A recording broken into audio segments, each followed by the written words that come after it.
Ang history kasi ni Wanda, kuya, ang sabi sa akin nung kumpare ko, raffle bird daw. Sa raffle bird nakuha. Hindi ko alam kung ano yung base talaga niya. Nakuha ko kasi siya, isang pamilya na.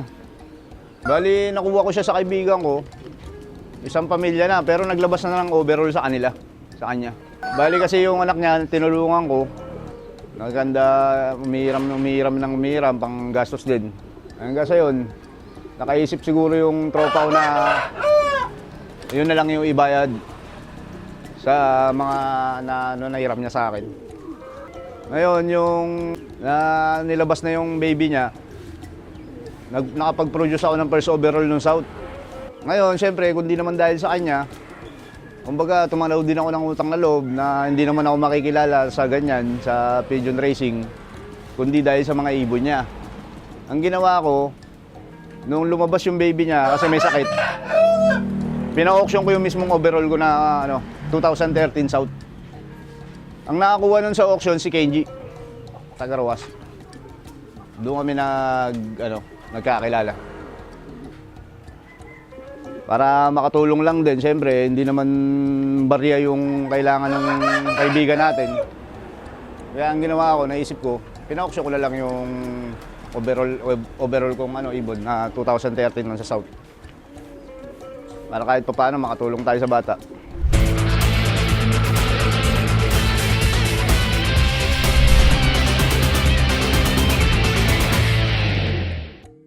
Ito kuya, ito si Kislap.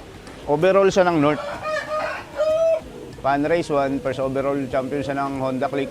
Tapos first overall of color siya ng Pan Race 1. Pan Race 2, motor ulit, first overall siya ng M3. Ng motor winner din. Tapos first overall champion ng of color. Tapos sa North Derby Race, yan, first overall solo clock. First overall ng of color, solo lang din siya ron. Tapos re-entry 1, re-entry 2, re-entry 3, puro solo clock siya nun. Tapos yung 5 times lap champion, simula Pan Race hanggang Derby, nag-5 lap champion siya. Tapos overall siya ng Old Bird category. Bali, ito yung yung history niya.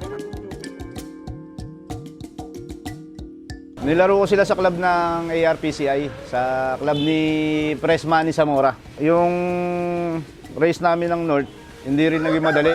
Gawa nga ng pan race pa lang, nagkakaulanan na. Matyaga lang din mag-clock. Matyaga lang din umuwi. Kaya nung nag-overall sila, sabi ko napakatibay ng ibon. Ilang smash ang dumaan. Nung nilalaro ko sila, pan race pa lang, smasha na kami. Tapos nung first lap ng derby namin, ang nag-clock bali 12 lang. Magkasama na yung young bird tsaka old bird dun.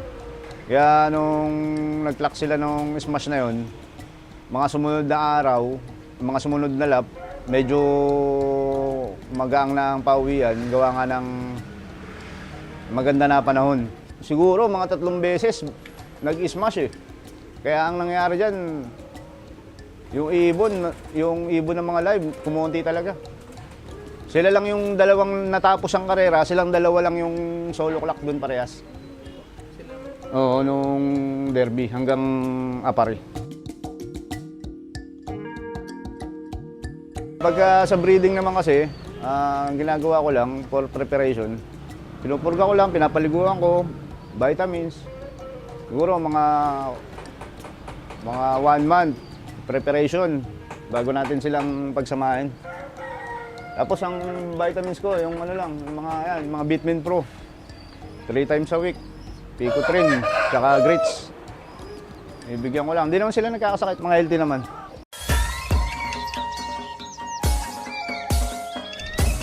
Dito tayo ngayon sa Flyers Loop ko. Dito yung mga nakalagay yung mga pang warrior natin. Dito tayo papauwi ng mga ibon natin. Dito rin tayo nagdadasal kung uuwi ba yung ibon natin o hindi. Bali, nag-start ako rito sa taas, 2017. Talagang naglulop ako sa baba, doon sa breederang ko. Doon talaga ako naglulop noon, nung una ako. Dito wala pa noon. 2017 ako nag-umpisa dito. Tapos doon sa baba, ayun yung dati ko flyer loop. Medyo sumikip na, medyo dumami yung ibon. Kaya naisip ko, gumawa ako dito sa taas. PHA kasi minimum 20 pataas, hindi ka pwede maglaro ng 20 pababa. Naisip ko noon, sabi ko iakit ko, doon ako maglulup sa taas dito para medyo maluwag-luwag. Kasi kung pagsasamahin ko yung breeder ko sa baba, masikip. Tsaka flyer, masikip. Bali naglilinis kami rito 3 beses sa isang araw. Puro walis kudkod. Bago ako mag-derby na, gagawin ko rin, didisinfect ko to. I-spray namin ng Clorox to lahat. Lalabas ko yung ibon lahat. Bago ko papapasukin yung kinabukasan na, para wala na silang amoy. Minsan lang ako mag-disinfect ng siguro 1 beses lang. Hindi naman ako yung ganun sa ibon na kasi gusto ko ma-adapt ng ibon yung natural .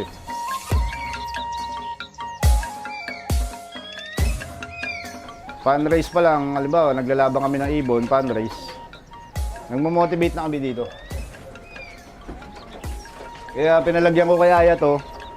Kasi si Aya, mahilig magtaya-taya ng mga fundraise yan, mga puling-puling. Yan, ito yung ginagamit namin pang motivate ng ibon. Diyan yung pinagpapares yan. Para yung ibon, mabilis pumasok. Kapag kami pares, naglilimlim. Ganun. Bali, pagka nagtuturo kami ng inakay, dito muna namin nilalagay lahat. Pinalalabas namin yung mga kulay ng mata nila. Dito muna. Mga mga 2 weeks. Tapos dito. Unti-unti lang yung pag-aakyat kasi yung viewing natin dito maliit lang . Pagka medyo umungul-ungul lang ang barako, nagbabarak-barak ako ng konti, yun, tuturuan na namin dito, palalabasin dito. Lagyan namin tape, titape pa namin. Dito kami nagtuturo ng mga inakay. Kaya dito namin mapapansin ko yung mga inakay mahihina.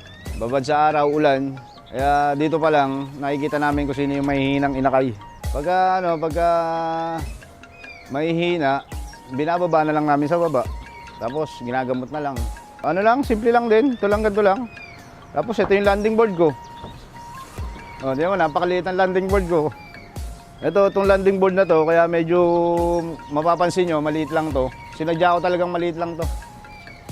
Para yung ibon, hindi na makuha tumambay pa. Pagpatong dito, pasok kasi dito ko pinapatong yung pad ng PHA tsaka yung ibang club. Kaya pagka pasok dito, diretso pasok. Maliit lang siya. Sinadya ko siyang maliit na landing board. Dito kami nagtuturo. Pagkatapos dyan, baka wala. Pagka natuto na, hindi pa papasok yan, hindi marunong pumasok dito yan. Ang gagawin namin, uhulihin namin. Sasanayin namin siya rito pumasok. Madali lang papasukin pagka natuturuan, inuuna lang namin yung pagtuturo dito sa loob.